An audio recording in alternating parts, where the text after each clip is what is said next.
허먼 멜빌이 쓴 소설 필경사 바틀비라고 혹시 들어보셨는지요? 제목 그대로 주인공 바틀비의 직업은 필경사였습니다. 필경사는 글씨 쓰는 일을 하였던 사람이었죠. 프린터가 없었던 시절 필기 작업을 했던 노동자였습니다. 바틀비는 1800년대 인물로 소설 속에서 그 이상 그리 높지가 않았죠.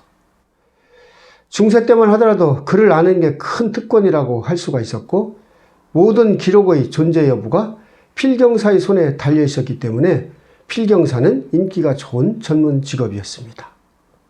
그러나 인쇄기술의 발달로 인해서 이 직업이 사라지게 됐죠.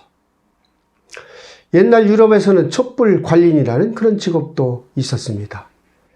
전등이 없었던 시절 극장에선 촛불로 실내를 밝혀야 했죠. 당시 베르사유 궁전에는 약 3000개의 촛불이 있었다는 그런 기록도 있습니다. 이들의 임무는 30분에 한 번씩 촛불의 심지를 잘라주는 것이었죠. 그렇지 않으면 양초에서 금세 촛농이 떨어졌고 끄름과 악취가 났기 때문입니다.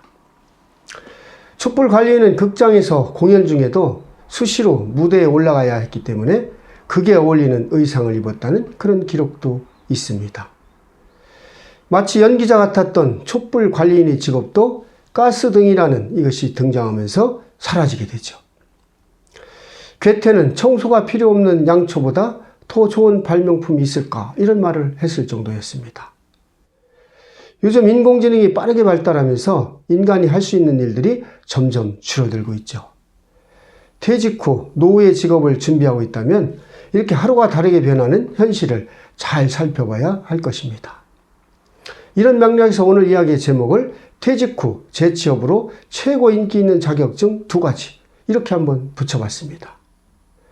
고용노동부에서 발표한 국가기술 자격증 통계연보를 보면 최근 5년간 50세 이상 중장년층의 국가기술 자격증 취득자가 눈에 띄게 증가하는 것으로 나타났죠.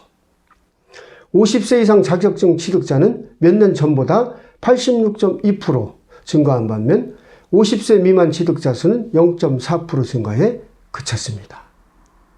이런 현상은 자격증을 취득해서 퇴직 후 새로운 제2의 삶을 시작한다는 것으로 해석할 수 있겠죠.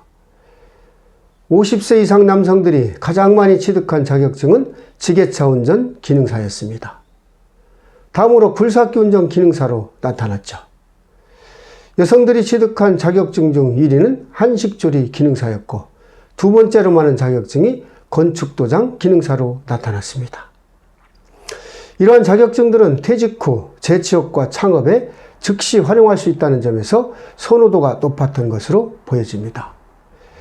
자격증을 취득한 목적으로는 취업을 위해서가 1위, 자기개발이 2위, 업무 능력 향상과 창업 순으로 조사되었죠. 고용노동부가 취업 지원 사이트인 워크넷에 올라온 자료를 분석한 결과 기업에서 가장 많이 원하는 자격증은 바로 지게차 운전 기능사로 조사되었습니다. 대기업이건 중소기업이건 모든 채용 공고에서 지게차 운전 기능사가 1위로 나타났죠. 지게차 운전 기능사를 취득하고 나면 지게차 대업체도 창업할 수 있고 또 다양한 기관에 취업할 수 있을 것입니다. 지게차 운전 기능사가 취업이 잘 되는 자격증으로 이렇게 알려지면서 응시자 수가 10년 만에 2배가량 늘어날 정도로 인기 있는 자격증으로 자리를 잡았죠. 통계 자료를 보면 30대에서 60대까지 모든 연령층에서 가장 많이 취득한 자격증으로 조사되었습니다. 파바티스트 낸시랭도 몇 년 전에 지게차 운전 기능사에 도전한다는 글과 사진을 자신의 트위터에 올려 큰 화제가 되기도 했죠. 누구든지 앞으로 도태되거나 사라지는 직업이 아니라 전망이 좋은 직업을 선호한다 할 것입니다. 전 세계적으로 수많은 직업과 일자리가 있죠. 이색적인 직업이 향후 발전 가능성이 있다고 이렇게 생각하는 분들도 있을 겁니다. 그러나 현재 상황을 잘 고려해서 어떤 일이 앞으로 수요가 생길 것인지 판단을 해 자격증을 준비하는 자세가 필요할 것 같습니다. 오늘은 퇴직 후 재취업과 창업에 관해 최고 인기 있는 자격증 2가지라는 제목을 가지고 말씀을 드려봤습니다. 제가 말씀드린 자격증 외에도 취업이나 창업 외에 좋은 자격증들이 수없이 많이 있죠. 어느 것이 제일 좋다고 전망이 있다고 단언할 수는 없을 겁니다. 자신이 적성과 취득한 후에도 잘할 수 있는 일인지를 판단하셔서 자격증 준비를 하시는 자세가 필요할 것 같습니다. 자칫하면 시간과 돈만 들이고 장롱송 자격증이 될 수 있기 때문이죠. 오늘도 희망아고라를 찾아주셔서 감사드리고 앞으로 더 좋은 내용을 가지고 찾아뵙도록 하겠습니다. 고맙습니다.